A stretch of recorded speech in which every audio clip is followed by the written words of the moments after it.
man. Don't let these tears fool you. There's all dog around this mug. I'm good.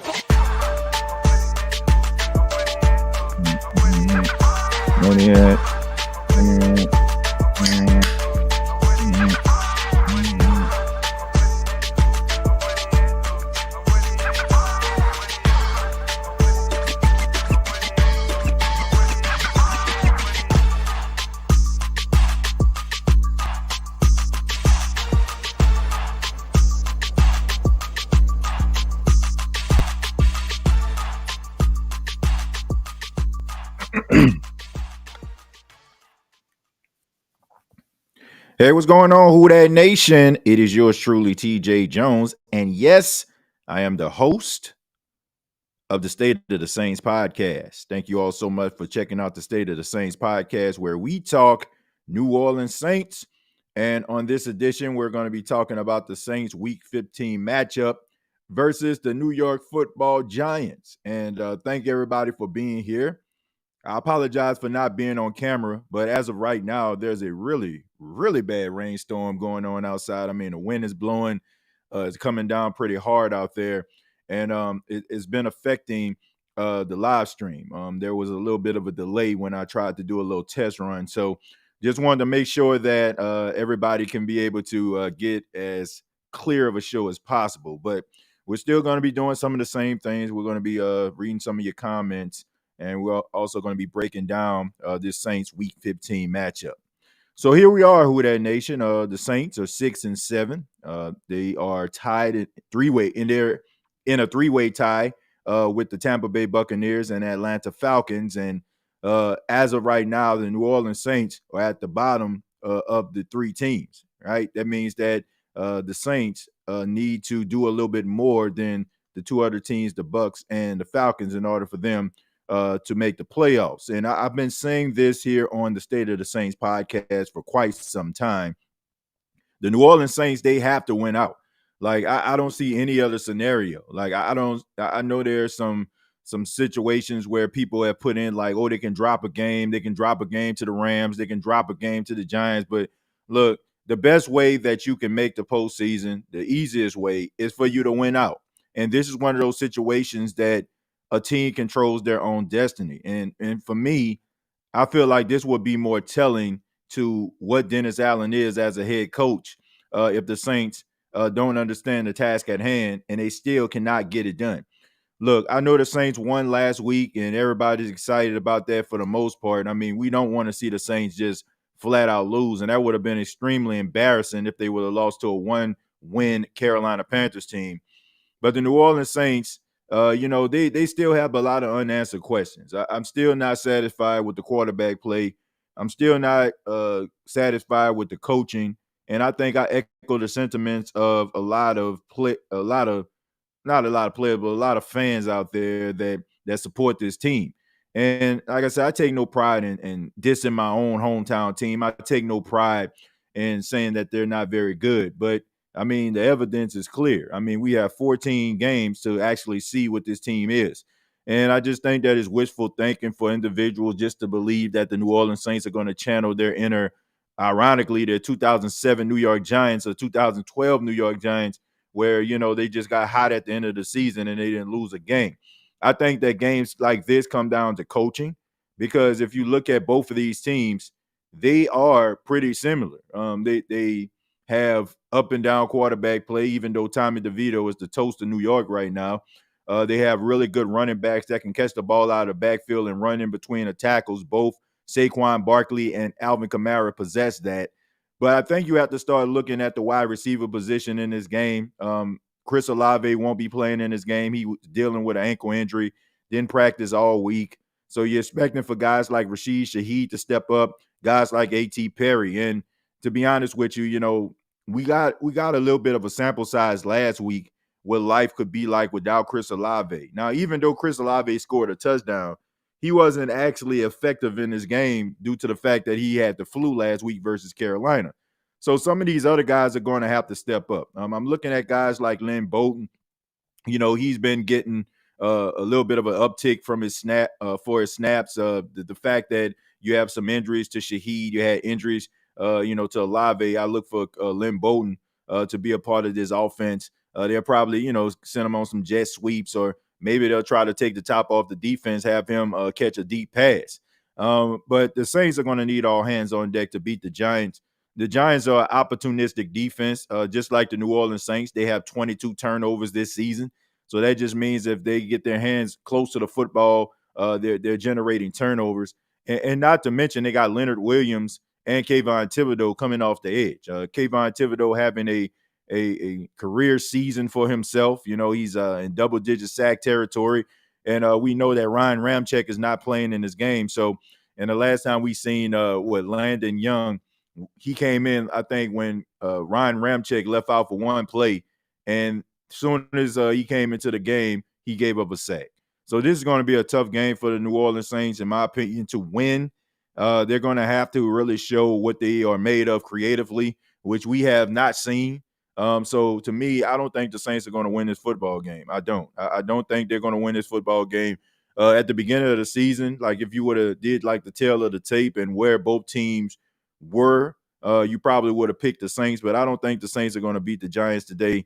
I think the Giants right now, they don't have any playoff aspirations if you was to put them on a polygraph test. But what they're trying to do is, man, they're trying to make this thing interesting. And Tommy DeVito has captured the hearts of New York fans and teammates alike. So these guys want this guy to continue to play. I mean, we've seen Daniel Jones. He got the big contract, and more than likely he'll be starting for the Giants next year. But it's pretty clear that he's not very good. And if Tommy DeVito can continue to play serviceable, like he's not lighting the world on fire or anything like that, but what he's doing is he's making the right decision more time than not. And not to mention, he has the ability to use his legs, something that has plagued the New Orleans Saints defense all season long. So we've known that the Saints need to put spies on quarterbacks that have the ability to run around in a pocket to get away from defenders, but they seem to not be able to do that. And I don't think that a Tiger can change his stripes this late in the season. So the New Orleans Saints are going to have an uphill battle. And not to mention the return of Darren Waller. Darren Waller will be playing in this game. He's been dealing with some injuries, so he will be playing in this game. I seen some pregame video of Darren Waller warming up on the sidelines. He looks like he's well refreshed, and that's not a good thing for the New Orleans Saints, a team that is known also for giving up big plays to the tight end. So if I'm a fantasy football person, or I play DraftKings, I would definitely have Darren Waller in my lineup if I'm trying to win some money. Look, this New Orleans Saints have shown very little confidence. They have still very little confidence, in the masses that they can actually stop the quarterback from running and stop a tight end from catching the pass. So this might be a tough game. This might be a tough game for the New Orleans Saints. And, I don't think they're going to get blown out or anything. I still think that the Saints defense will do enough. But, I mean, it all comes down to Derek Carr. Derek Carr, being able to facilitate the ball to some of these receivers. I think that he might have a little bit more motivation, due to the fact that the team that he's no longer with, the Raiders, put up more points than they ever did in franchise history. Aiden O'Connell having 4 touchdowns in a game, and everybody basically saying that, Derek Carr has yet to put up 3 touchdowns in a game. So maybe, he'll be motivated by that. It seems like when the crowd starts to boo Derek Carr, he seems to play better. He seems like he plays a little bit better when his back is against the wall, or somebody tells him he sucks, or somebody tells him that he's not good. And if that's the case, look, I think that we all should just go to Derek Carr's page every single week and just say, Derek Carr, you suck. You're never going to amount to anything. You're not going to have 3 touchdowns. You're not going to throw a touchdown in the game. Maybe that's just the secret sauce, because it seems like every time Derek Carr, like somebody yells at him, or somebody, says that he sucks, or the Superdome just in unison start to boo that boy, all of a sudden, like he turns into, I don't know, Drew Brees, where he just go 15 in a row, or he makes a clutch throw down the stretch. So maybe that's just the secret sauce for Derek Carr. Maybe we just need to continue to boo him and say that he stinks, and maybe we'll get better production out of him. No, but all jokes aside, man, look, he's going to have to play better. And look, these are the games that the Saints signed you up for. These are the type of games that the Saints brought you in because they felt like you were the right guy to be able to help them overcome some of the situations that they've been in throughout the years. Not having the playmakers available. So better quarterback play was supposed to be the key. So this is the game that Derek Carr can, kind of get himself back on track. Maybe, what I'm saying, play some better football down the stretch, and you never know where it's going to happen. But as for me, I just feel like it's just too late in the season. You really couldn't do it with the guys that you had. And, at the beginning of the season, like it seemed like the cohesiveness wasn't there either. So I don't expect for the cohesion to be there when you have second and third string wide receivers out there, masquerading as ones and twos. So it's going to be a tough day at the office for the New Orleans Saints. I think that this might be a game that they lose. Hopefully that I'm wrong, you know what I'm saying? But I just think that, I look at, some of the talented players on the Giants team, man, and some of these guys and some of the things that they do. And you accompany that with a guy like Brian Daboll, who is a very creative, offensive-minded coach. I mean, I think about Jalen Hyatt, who has been coming on as of late. I think about Wendell Robinson. I mean, a guy that they use in so many different ways. I mean, he's kind of like their Rashid Shaheed. This guy's like super fast. He can get behind the defense. They send him on jet sweeps. They have him doing all type of exotic things. And like I said, you got Saquon Barkley out there. Saquon Barkley, he probably, started like, really, really slow, kind of in Saquon's type way. He might get 1 or 2 yards. And then the next thing you know, as the game starts to go on, he starts to break off a 10-yard run and then a 12-yard run. And then you might see an even bigger run than that. So might be an uphill climb for the black and gold, but we'll see. But I have them losing this football game due to the circumstances. And, this is the type of game that if you have the right coaching staff, it should be competitive. And honestly, you should win this football game. If not, then we all see what it is. And I think it's time for the New Orleans Saints to see what it is. Look, we seen what happened when it came to the Los Angeles Chargers this past week on Thursday, where they just absolutely got destroyed by the Raiders. And it was just pretty much the team telling the ownership that they don't have the right guy. But if you were to be honest with yourself, it didn't even have to take that 63-point shellacking by the Raiders for them to realize that Brandon Staley wasn't the guy. This is one of those prime examples of a team trying to hold on to a guy way too long and trying to make him be something that he wasn't. And it pretty much came down, to a screeching halt. You know what I'm saying? Like in a game that everybody saw, in an embarrassing fashion. Now, this is a regional game. This isn't a nationally televised game where everybody's going to be seeing it or the majority of the country is going to see it.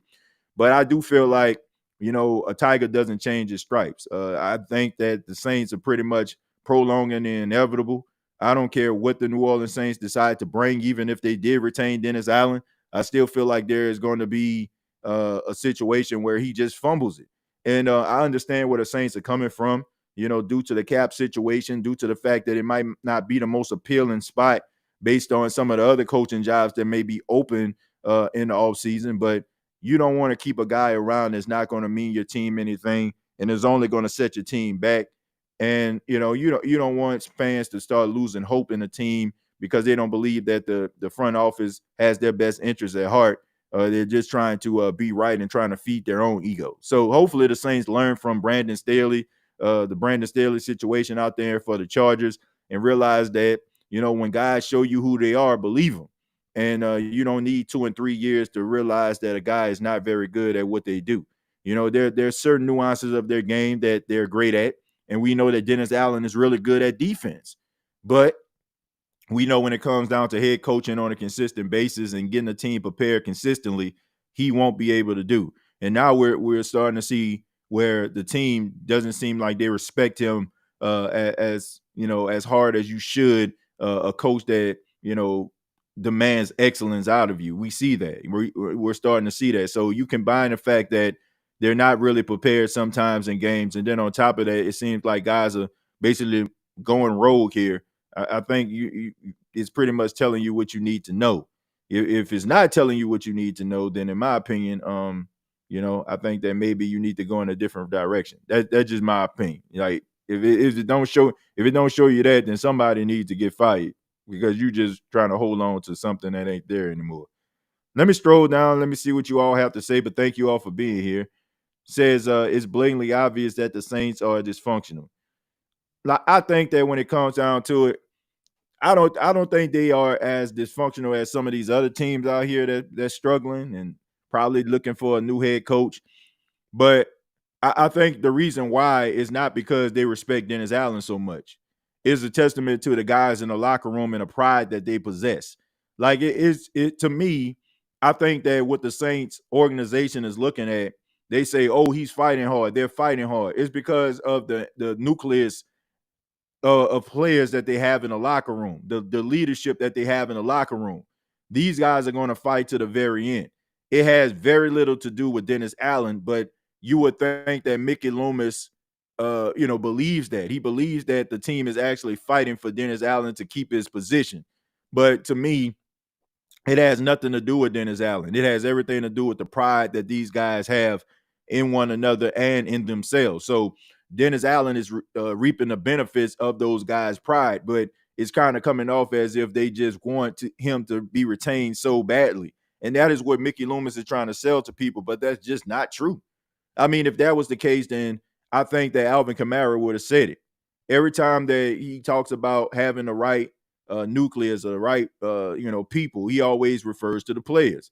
And I think that Alvin Kamara has been in the NFL long enough to understand what the media needs from him, and also what he is trying to say. He has a way of really expressing it. So to me, the fact that he isn't saying anything about the coaches, it pretty much tells you everything that you need to know. Now, Mickey Loomis may not want to see that because maybe he don't want to spend his offseason trying to go through interviews and stuff like that, but that's just a part of the job. You're not going to make this guy work if he just cannot work. And you can put him in any situation, and we've seen that it just does not work. And we know that if the Saints end up winning the division, it's going to mean they're going to have a harder schedule in 2024. And we already seen that, Dennis Allen can't win with an easy schedule. So what do we think going to happen when the Saints, start to have a little bit of a more complicated schedule? What's going to happen when some of these younger teams like the Atlanta Falcons get a quarterback? You're going to find yourself in a basement more years than not because you don't want to make that decision that everybody feels like you need to make. Deep down inside, you can see this, you need to make, but you just don't do it. Like you're just not going to do it. And you can say, "Oh, we're going to bring in another offensive coordinator and we're going to win some games," but you're not. Because once again, it all comes down to situational football. It all comes down to how can you, coach these guys up, because it's going to come a time where you're going to face some really good coaches and you're going to have to make these decisions in order for you to get over the hump. And we've seen time after time, rather he was playing John Harbaugh or him playing Mike Tomlin or any type of coach that has any type of coaching acumen or a guy that knows what he's doing, like he gets blown out. Like Kevin McConnell, like pretty much was blowing him out. Like even Dan Campbell, you know what I'm saying, for the most part at the beginning of the game, they were blowing him out. So any coach that has like any type of competence, they always seem to get the best of Dennis Allen. So it isn't, to me, it's not just about getting the right people or getting the right coaches. Like you're still going to have to come down to him making a decision. And we see that he's not very good at his job. Like he's just not. And, sometimes like some of the things that he does, because we're mad and we want to see him go, it get amplified. Like him throwing that flag for a challenge and, Adam Thielen caught the pass before the flag hit the ground. Like everything about him just get amplified because we feel like he's incompetent. But even if you don't even account the challenge flag thing, I mean, he's just not very good at being a head coach. Like he's just not very good. And I just think that the Saints can do better than that.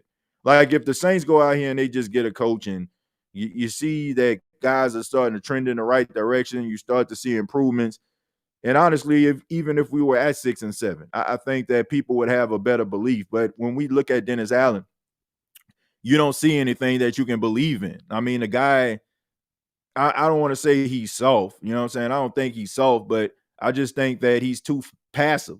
He's too much of a people pleaser. Like I feel like he makes the depth chart based on making guys happy versus putting the best guys on the field.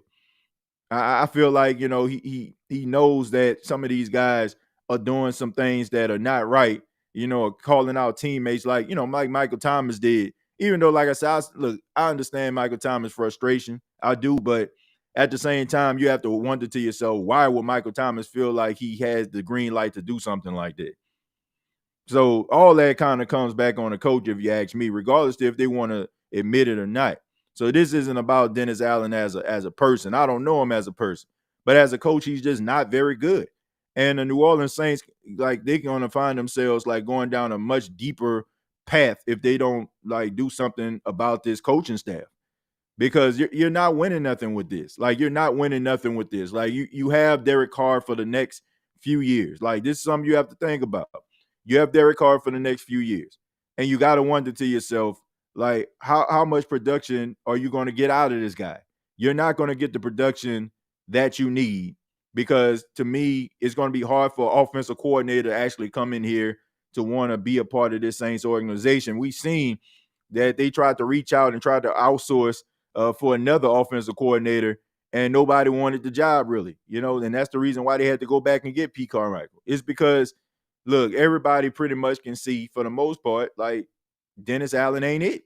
And you know what I'm saying? Like, these guys want to be conjoined to something that they can actually feel like they can find some levels of success. So if you felt like a guy had your best interest at heart, and by aligning with them, it will benefit you much better, you would try to take advantage of that. Like, you would come a part of that team and try to make that thing work. I just find it very telling that the New Orleans Saints tried to reach out to another offensive coordinator and they couldn't get one. So that there you go right there. Let's see who that, y'all. He's a terrible head coach, TJ. I mean, he's just not very good. Like, he's not very good. And I just look at him and I just say, man, this is just absolutely pathetic. Like, you have a guy that is trying to masquerade as a head coach and trying to convince people that he is, and he's not. And people have really turned on this organization because of this guy. Because look, I say this all the time. If I'm going to war with somebody, and I'm saying, I'm one of the cadets, I want to look at my I want to look at my sergeant, I want to look at my lieutenant, I want to look at my general and look in his eyes and don't see any fear. I want to say, like, if I'm going to run out this foxhole, he running out with me. I want some level of confidence that everything is going to be okay because I'm under this guy and I know he going to lead me in the right direction. I don't see any of that when it comes to Dennis Allen. I don't. Like, I don't feel like he has a pulse on anything. Like, for the first time, like, as far as when, dealing with the Saints media, I actually felt like he looked like a head coach for the most part, trying to command, like, opportunity to speak. Like, like, that was like one of the first times I actually saw, and like, okay, maybe he got a little fire in him, but it doesn't really come out as often as it should. Like, like, it takes almost 3 years into your tenure in order for us to see any type of fight like that.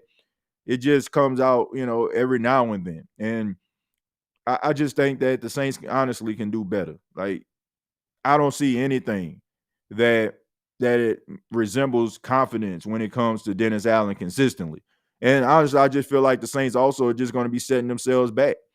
They're going to be setting themselves back by bringing this dude in, because nobody is going to be sitting up here buying season tickets the way that they once did, as long as Dennis Allen is their head coach. Like, you're going to have some people that's going to get season tickets because regardless, like, they're going to go to the Saints games. And that's the problem, in my opinion, that the Saints organization know that. But you're also going to have a large majority of people that's not going to waste their time because they know that the bottom is going to fall out, or they're going to they're going to have a wait and see approach where they're going to, look at maybe like 5 or 6 games for the New Orleans Saints to see what type of team this is. But in my opinion, like, you are who you are. And no matter what the situation is, like, I feel like he's going to destroy it. I don't feel like, honestly, to me, this is the season that honestly should determine, like, if Dennis Allen has any saving grace. And we see that he doesn't. Like, that you're not going to get situations that the Saints have faced this season any other season going forward. Like, what are the chances are like 8-9 different starting quarterbacks not being out for the season? Every quarterback for the most part that you played probably was in their first year or was a backup the majority of the time, and you for the first time for 10 weeks had all of your starters available, and you still could not be above 500 by the bye week. That is sad. Like, that is absolutely pathetic if you ask me. Like, how can you save that? I mean, you can't. I mean, you can't save it. And I just think that once again, the Saints need to look at the Brandon Staley situation, what happened, how the Chargers were trying to make this guy work. And if we do this, okay, he's gonna win. If we give him this, he's gonna win. Like, this dude had Joey Bosa, Khalil Mack, Derwin James. You got the rookie out of USC, that's a pass rusher. You got Austin Eckler, you got Keenan Allen, you got you got all this different talent, Justin Herbert, and this dude still couldn't win. I mean, sometimes you have to look at the situations. Like, Dennis Allen got the quarterback that he wanted, the coaches that he wanted, the schedule was favorable. You had Michael Thomas came back. You had Chris Olave there, Rashid Shaheed, Alvin Kamara came back after 3 weeks. I mean, you had everything at your disposal, and you had your defense all on deck. You had Marshawn Lattimore out there for 10 weeks, and you still could not be above 500. All I'm saying is, like, how much do you need to see? So what can change for the New Orleans Saints that it wasn't there? Like, what can change? Like, you can bring in a new offensive coordinator, and maybe the Saints will put up more points, but we know eventually, like I said, it's going to come down to the coaching. Are you going to be able to make better decisions down the stretch? And we've seen that he can't. So to me, I just don't understand, like, what are you trying to hold on to? What are you trying to hold on to? What are you trying to prove? The only thing that you're doing is ticking off the fan base and making them disinterested in the team.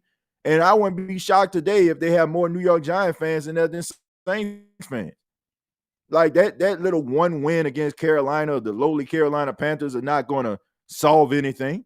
It's not going to make anybody feel a certain type of way. Like, that was a one-loss team. And as you can see, they're pretty terrible. So nobody is checking for that. And even with that, like, you were struggling in that game versus a one-loss team. But we're supposed to believe that you're going to be able to right the ship consistently. No. Why won't the Saints fire Dennis Allen? Your guess is as good as mine. All we can do as fans is keep the pressure on. But if they make the playoffs and win the division, I'm cheering for them right now. I am not. Yeah, I mean, look, if you make it to the postseason, look, I'm cheering for you. I'm cheering for them regardless. Like, I don't look. I take no pride once again in dissing my hometown team. Like, I grew up in New Orleans. I was born and raised in New Orleans. I watched this team my entire life. I take no pride in dissing these guys, but I'm not going to blow smoke up your behind and tell you that things are a certain way and they not. Like, that's just not that way I operate, man. I understand that some people don't want to hear this sometimes, and I read the comments sometimes, people talking about, oh, you so negative, but it's kind of hard to find positivity in such a negative organization. Like, everything just breeds negativity. Like, there's nothing to be positive about, for the exception of maybe guys like Rashid Shaheed, Chris Olave. You know what I'm saying? Like, you can root for like young guys like that, but even with that, if you continue to bring this dude out here, I'm talking Dennis Allen, and he does not hire the right coaches to develop these guys in the right way, basically squandering their career. I hate to keep doing this, but I got to go back to the Chargers. I mean, look at Justin Herbert. You're telling me if the Chargers would have moved on from Brandon Staley at the end of the season, like last year, and they would have hired Sean Payton, you don't think that Justin Herbert probably would have had one of his best seasons? You don't think Austin Eckler probably would have had one of his best seasons? It's about coaching, man. And when you don't have the right coaching staff or the right head coach calling the shots, you set these guys back, man. And when these guys have a bunch of promise, they never get an opportunity to live up to it. They never be able to live up to it because you have coaches that can't be able to get it out of them. And I don't want to see that from these young guys. I don't want to see it.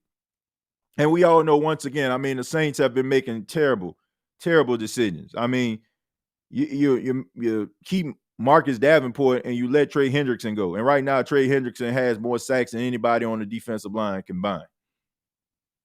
That's crazy, right? But you get rid, like, it's just crazy, like crazy, arrogant decisions. Like, I feel like the New Orleans Saints think because they won so much, they feel like, we shouldn't question anything that they do. But we're starting to realize that all that winning was because of Sean Payton and Drew Brees, and it wasn't because of the people that were behind the scenes. And they're not very good at their job. Like, they average at their job. It's almost like one of those things where, let's just say if you're an average student, but you align yourself with some, 2 A+ students. You know what I'm saying? Of course, that book report gonna be bomb because they're gonna make sure that they put you in the best position to get a good grade. And right now, we're just saying that you get rid of the 2 A students and you put the C students in a group together for a book report. I mean, they can't really come up with anything besides a C+. So there you go. Is loyalty the reason why the organization keep Dennis as head coach? I think so. I think optics and also I think a part of it is arrogance. I think that Mickey Loomis, once again, this was his decision. He wanted to keep him around. Most of it because he was lazy, in my opinion. Like, I don't think he wanted to go out here and bring in another head coach. I think that he felt like, they can win if they keep everything intact. But as we can see, like, that was crazy on their part. Because it's like saying, okay, we had the best coach that we ever had in our franchise's history, but it don't matter. We can do this with anybody. Like, you don't even have a track record. Like, anything that wasn't involved with Sean Payton or Drew Brees, like under Mickey Loomis, was not very good. Like, in order for you to understand that, you got to go back to the Haslett days, right? So Mickey Loomis became the general manager of the New Orleans Saints when, back in 2002. In 2002, I think the Saints went 7-9, they went 8-8, and they went 3-13. Right? The bounty year, I think they went 7-9. That was without Sean Payton.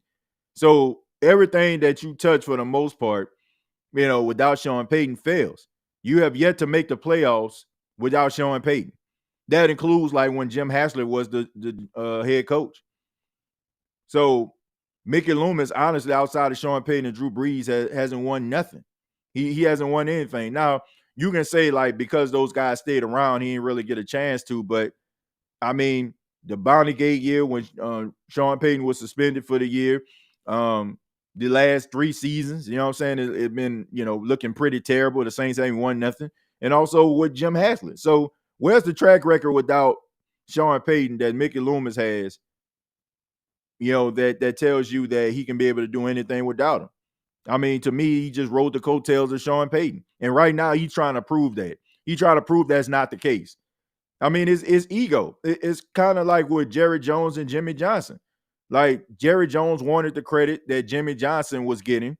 So what he did was he went out there and got Barry Switzer to run the team and made it seem like it don't matter who coaches the team. It's me. You know what I'm saying? It was me getting the players that we need, getting the coaches that we need. It was all me. And as you can see, they won one Super Bowl, but they couldn't replicate that. So all in all, Mickey Loomis, to me, looking like smoke and mirrors right now. He's looking like a guy that basically just kind of rode the coattails. And now it's almost like, I don't know. I was watching this documentary on Milli Vanilli, right? I know some of y'all probably know Milli Vanilli are, but for those that don't, some of the younger fans out there, Milli Vanilli was this popular pop group back in the late 80s, early 90s. And, they came from another country. I want to say they came from like France or something like that. And they end up getting in trouble because the songs that they came up with, it turns out that they weren't singing the songs. Like, the record companies outsourced artists and rappers and stuff like that, and these guys were lip singing the entire time. So they end up like winning a Grammy one night. And I promise you that this story is leading somewhere. So they end up like going to the Grammys, winning a Grammy for Best New Artist, and they go to the Grammy party. and you had Paul McCartney out there, popular Beatles artist, everybody like look at and respect. And he went over to him, and he was talking about how much of a fan he was, and they kind of brushed him off. And they started like living life arrogantly, right? Acting as if they were really singing these songs. And I say that to say this. I think y'all know where I'm going with this. Mickey Loomis is acting like Milli Vanilli in this case. He's acting as if, he was the one that put all this thing together. He made it work. And in some cases, he did, right? I mean, but if we're talking about Mickey Loomis when it comes to like Milli Vanilli, all he brought was the presentation. You know what I'm saying? like they were just two good-looking African-American guys. You know what I'm saying? That was just the presentation. Mickey Loomis just brings the presentation of being a general manager. But you know what I'm saying? Who was singing the songs and rapping the verses were Drew Brees and Sean Payton. They were the ones that was putting it together, right? They were the ones that was trying to, making Mickey Loomis look good all those years, in my opinion. But now Mickey Loomis has went to the Grammys, and now he's acting arrogant like he's been singing these songs. But in reality, bro, you've been lip singing for a long time. And now everybody's starting to realize the lip sync going on.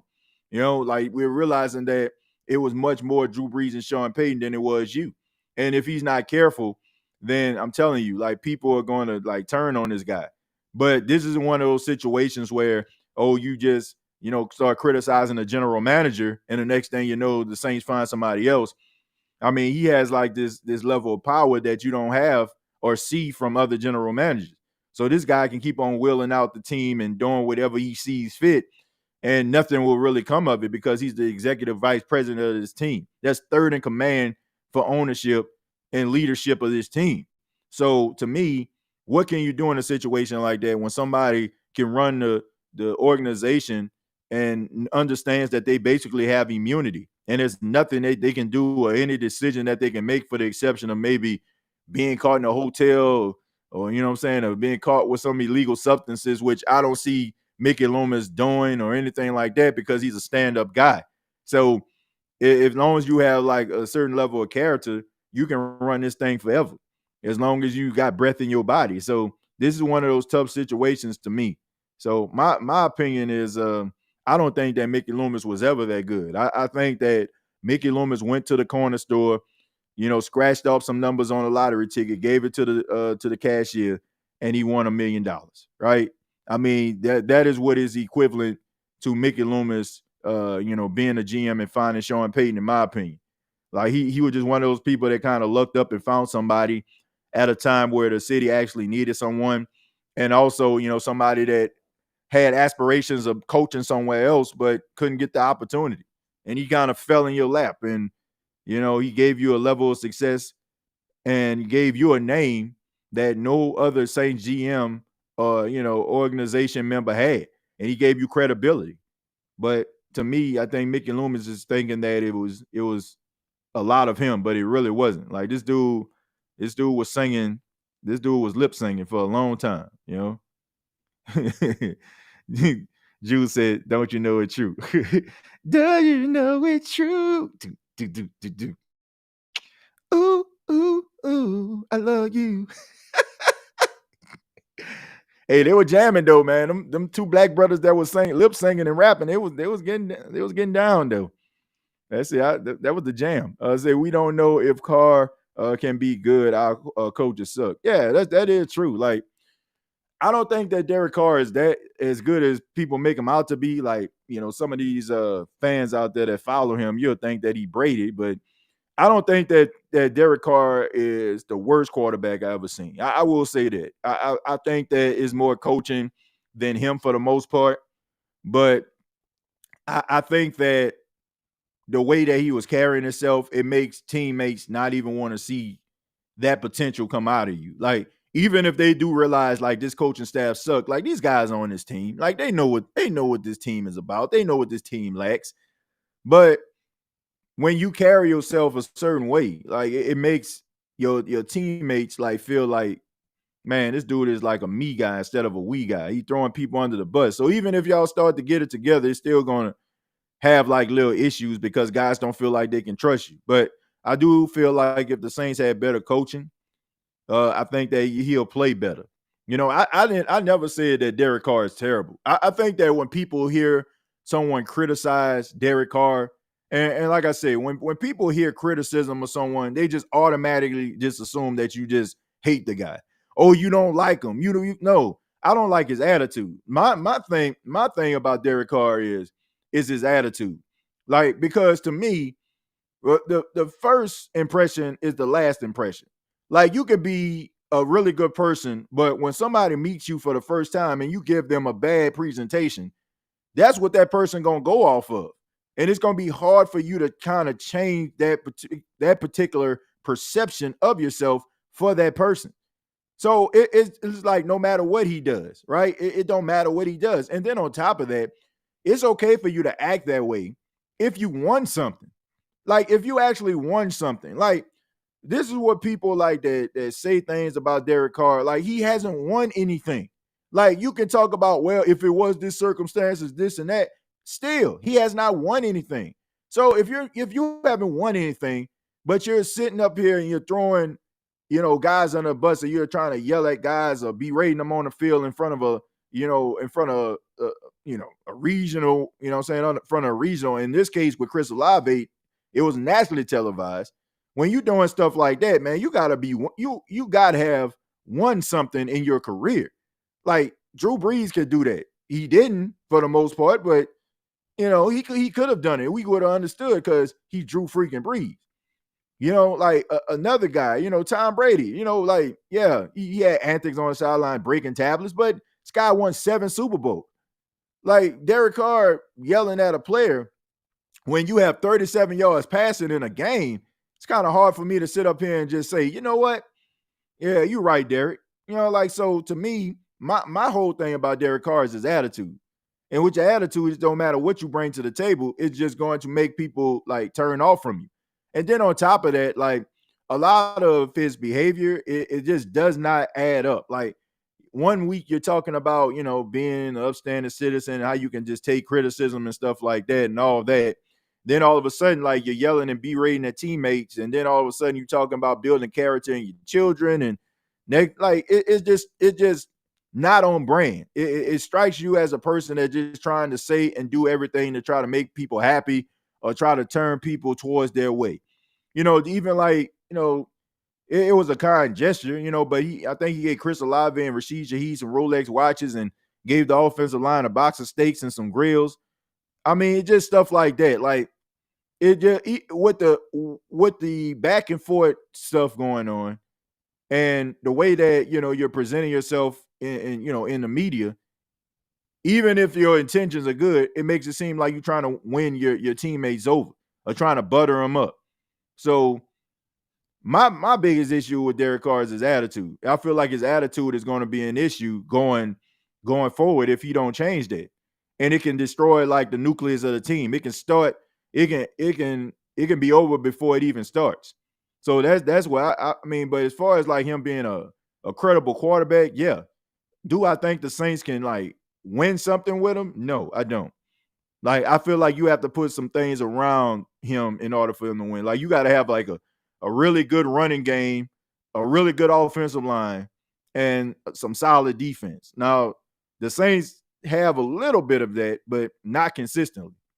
And that's why I feel like, you're not going to win nothing with them. Can't buy friendship or teammates. You have to earn it. Yeah. I mean, he goes out there today and he plays well, then I think he'll be okay. Like, man, what more motivation do you need, right? You got a team that you came from, put up 63 points. The quarterback that replaced you put up more touchdowns than you have all season long. Fans are turning their back on you in New Orleans. They booing you. They feel like you're not the answer. And, like, what more motivation than you need? And then on top of that, you have to win all the rest of these games to pretty much solidify yourself as a playoff contender. So what more motivation do you need? Like, that's what I'm saying. Like, down the stretch, this stretch to me determines what direction the Saints need to go in. And to me, it is also something that Saints management cannot deny. Like, if the Saints got 4 games left, the game hasn't kicked off yet. So the Saints got 4 games left. if you are not seeing a sense of urgency, if you're not seeing some of the best coaching, if you're not seeing guys like Derek Carr rise to the occasion and step up and they still playing pedestrian, you pretty much have come to the conclusion, or you should have come to the conclusion, that this thing isn't going to work. And if you have not come to that conclusion, it's just the fact that you're just trying to be stubborn. And I ain't got no time for that. And I don't think you do either. It's going to turn a lot of Saints fans off. And miss me with that stuff about, oh, if you leave and be disinterested, you ain't no real Saints fan. I tell people all the time, what you're asking or what you're saying to Saints fan is not a part of the natural order of life. I can love you, but I can understand that you ain't no good for me. You know what I'm saying? Like, I can love you, but love you at a distance.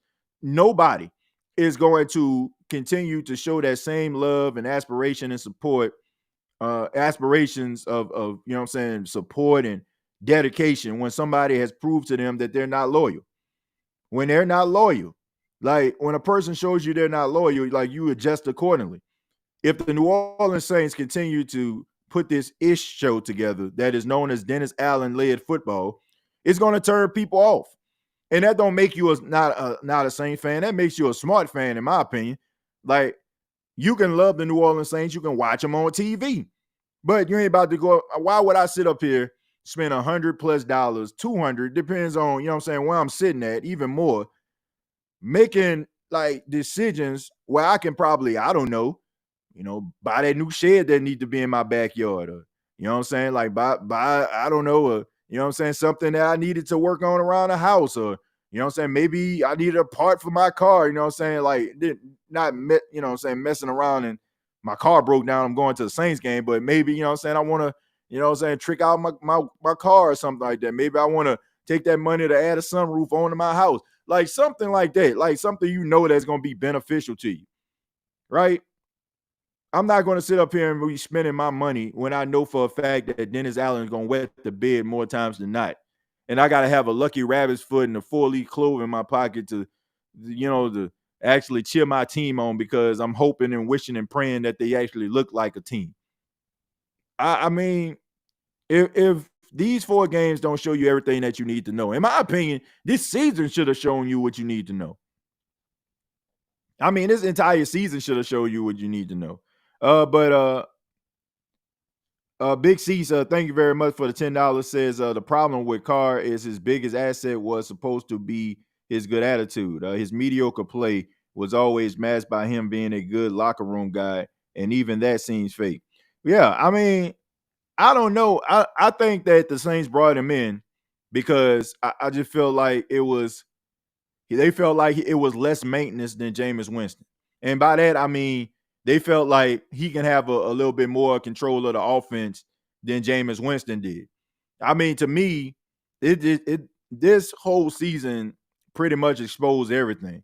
It exposed the fact that they never believed in Jameis Winston, and the first line of trouble that they had, they was willing to bench him, and they just needed some level of justification. This season, they keep on trying to bring Derek Carr back, even when they know he's dealing with injuries that linger and might affect his play. They still don't want Jameis to be out there. So to me, on top of the fact that you can't win against backup quarterbacks, like, you got to think about this. Like last year, Carolina fired Matt Rule. Matt Rule beat the New Orleans Saints on his way out. That was the last win of Matt Rule's coaching career in the NFL. The New Orleans Saints, let's just fast forward this season. The Saints, they allowed Jordan Love to facilitate a 17-point comeback, beat them 18-17. You lost to, you basically let Tyson Bagent run all up and down the field on you at the beginning of the game, even though you won. You allow Josh Dobbs, who was with the Minnesota Vikings 10 days, to come out there and look like he was Michael Vick. This guy is 3rd on the depth chart right now. This guy is so deep in the depth chart, like you need a treasure map and a shovel to find him. But he just so happened to put up some of his best numbers of his career against the New Orleans Saints. All this stuff right here, to me, is an indictment on who Dennis Allen actually is. And instead of the Saints actually seeing that, they rather just hitch their wagon on, well, at least they're playing hard. Well, that's not the answer. TJ, you said that coach was going to get fired after that game. Yeah, man. I mean, I already said it. I mean, the dude was gone. Like, I'm shocked that he was here that long. I knew it. You know what I'm saying? Like when he came to the podium, and I'm talking Brandon Staley for those that don't know. Brandon Staley, like when he was going in and they was asking him, like, do you think you need to change the defense and you know what I'm saying, like get somebody else to call the defensive plays, and he was like, no, I'm calling the defense. I'm calling the defense.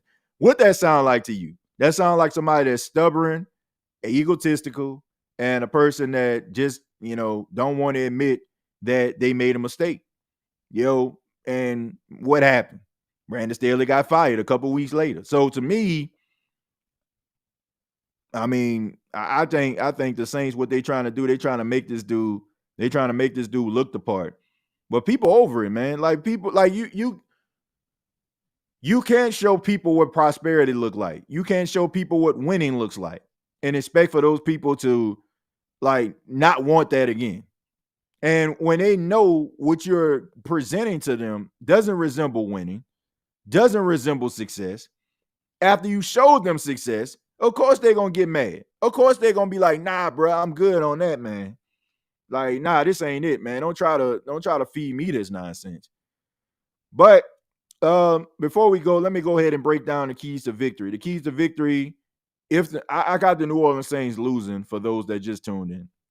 But if the Saints could win this football game, it has to be about controlling the time of possession, running the football. Like, I don't understand. Like, the Saints were running the football really well versus Carolina. Then all of a sudden, the Saints just decided that they just wanted to show people that Derek Carr was made of something. And they kept on, like, making mistake after mistake.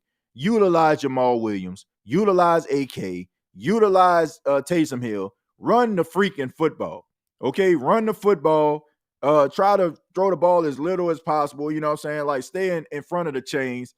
Make sure that, you know what I'm saying, like when you're doing a third down, it's like a 3rd and 2 or a 3rd and 4 or something like that, something that's manageable. Stop throwing these screen plays because it just seems to me they just not working. Make something, you know what I'm saying, become like, like just to me, this seems like this is a game where the Saints just need to run the football.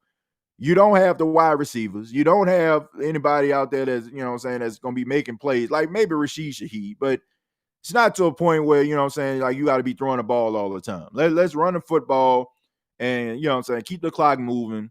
You know what I'm saying? Make it a low-scoring game and see where you're at the end, right? Both teams are really good opportunistic defenses. The Saints can get their hand on some turnovers, in my opinion. I don't see them sacking a quarterback. The offensive line of the Giants have gotten better throughout the weeks. And also we know that the Saints don't really get pressure on the quarterback. Sacks are few and far in between anyway. But if you can try to, do some things, some exotic things, maybe disguise some things, maybe you can kind of rattle Tommy DeVito to making mistakes. And how about putting a spy on him where he won't be hitting his head on the goalpost, facilitating long 30, 40-yard runs because the middle of the field is wide open. As far as the New York Giants, I think that they're going to probably try to throw the football a little bit. Probably going to be using Darren Waller and also going to be able to like use Saquon Barkley in the passing game. Once again, I got the Saints losing this game, even though I feel like it might be low scoring because of the limitations of the New Orleans Saints offensively. But I think that it's going to be an interesting game, a fun game. It's always a good game when the Saints play the Giants. Like they always put on really good games. I mean, the last time the Giants came to the Superdome, they beat the Saints in overtime. I mean, it was a good game. We remember the classic game between Eli Manning and Drew Brees when Drew Brees threw for 7 touchdowns and the defense couldn't stop nobody. But there's always a good game between the Saints and the Giants. But thank you all so much for checking out the State of the Saints podcast. We'll be back at halftime to break down the Saints versus Giants game. Hope everybody enjoyed the game. Also, you can follow me on X, formerly known as Twitter, throughout the game at TJAY Jones 8. I'll be tweeting as the game goes on. Till next time, all I got to say is